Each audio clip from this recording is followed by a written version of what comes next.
There are 4 habits that will shut down God's blessing in your life faster than almost anything else. And if you do not stop them before it's too late, you may find yourself in the same position as the Israelites, wandering in circles, frustrated, delayed, and wondering why God feels distant. And the scary part, most Christians are doing at least 2 of these right now without even realizing it. But here is what makes this even more dangerous. These habits do not feel wrong when you are doing them. They feel normal. They feel justified. They even feel wise. And that is exactly why they are so deadly. Today, we're going to uncover these 4 dangerous habits that stir God's anger. And as we go through them, ask yourself honestly, have I been guilty of any of these? Number 1, complaining instead of trusting. The first habit that makes God angry is constant complaining, not just about big things, but about everything. Your job, your relationships, your finances, your circumstances. It sounds harmless. Tell that to the Israelites. Numbers 11:1 says, and when the people complained, it displeased the Lord, and the Lord heard it, and his anger was kindled. That it does not say when they worship idols, or even when they committed some public scandal. It was when they complained. Why does this matter? Because complaining is often a declaration that God is not good enough. Every complaint is a subtle accusation of God. You got something wrong. God, you're not handling my life well. God, I can manage this better than you. That is not just frustration, that is pride, disguised as disappointment. Now yes, you may have some real problems. Of course you do. But there is a difference between bringing your burden to the Lord and constantly grumbling against what God has allowed. The Israelites had real problems too, but their complaining turned a short journey into decades of delay. Rebuild the City family, hear me now.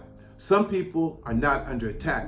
They are under the consequences of their own grumbling spirit. Number 2, taking credit for God's blessing.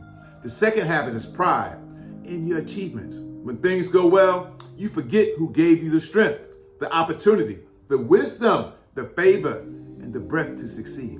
Deuteronomy 8:17 says and warns us, and thou say in thine own heart, my power and the might of my hand have gotten me this wealth.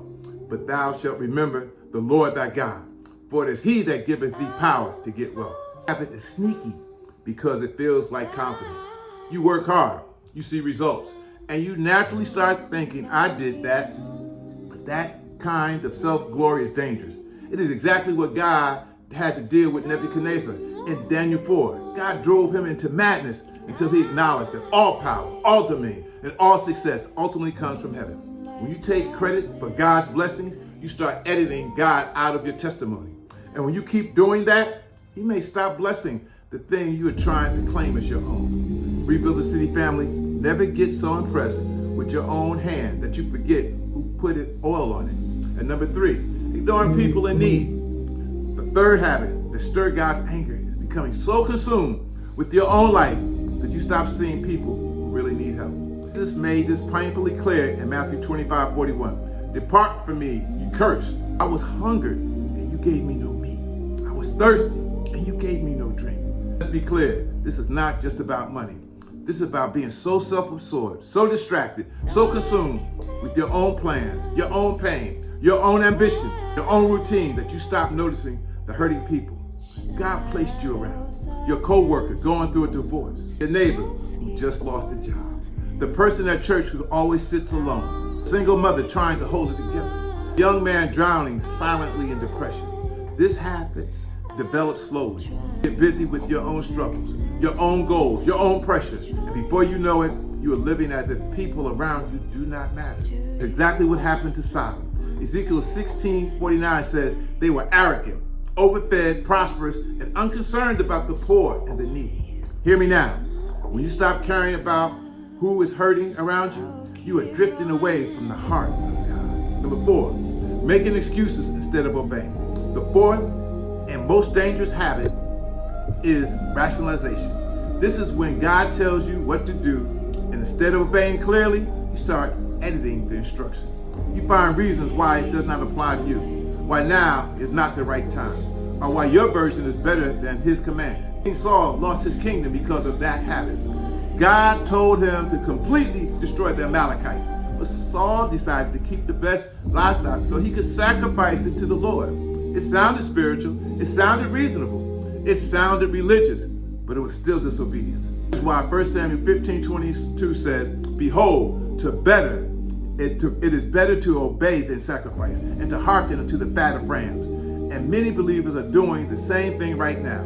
Maybe God has been telling you to forgive somebody, but you keep delaying because they have not apologized. Maybe God told you to give, but you keep saying you will do it later when your finances improve. Maybe God told you to leave that relationship, kill that habit, start that assignment, or speak that truth, but you keep rationalizing your delay. And here's what makes this so terrifying. It feels wise. It feels practical. It feels mature. You are not openly rejecting God. You're just adjusting his instruction to fit your comfort. But partial obedience is still disobedience. Notice the pattern. Do you see all four types have in common? They do not feel like rebellion. Complaining feels like venting. Taking credit feels like confidence. Ignoring others feels like focus. Making excuses feels like wisdom. But when these patterns take root, they start to choke off the flow of God's blessings in your life. Think about it. How can God trust you with more if you complain about what you already have? How can he bless your success if you insist on taking all the credit? How can he use you to lift others if you refuse to see them? How can he direct your steps if you keep rewriting his instructions? This is why the Israelites wandered for 40 years.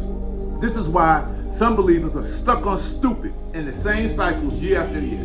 These habits create a ceiling over God's best in your life. But here's the hope. God's anger is not permanent. It is corrective. He is not trying to destroy you. He's trying to destroy what is destroying you. The moment you recognize these patterns, repent. Begin to change. Shift. Flow with that shift. The blessings can begin to move again. The breakthrough can begin to open again. Your next level may be on the other side of breaking these four habits. So do not let another day pass living beneath God's best for your life. The choice is yours, but choose quickly. Stop normalizing what God is trying to confront. Stop defending what heaven is trying to uproot.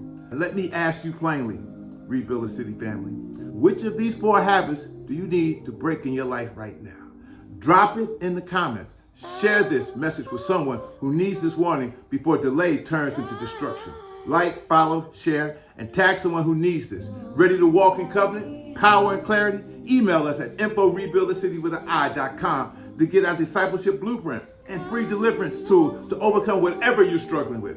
All our resources are free. Your giving fuels the mission. If led, donate and partner now at rebuildthecity.net. This is more than a ministry. This is a movement. Now let's rebuild the city. Ashe.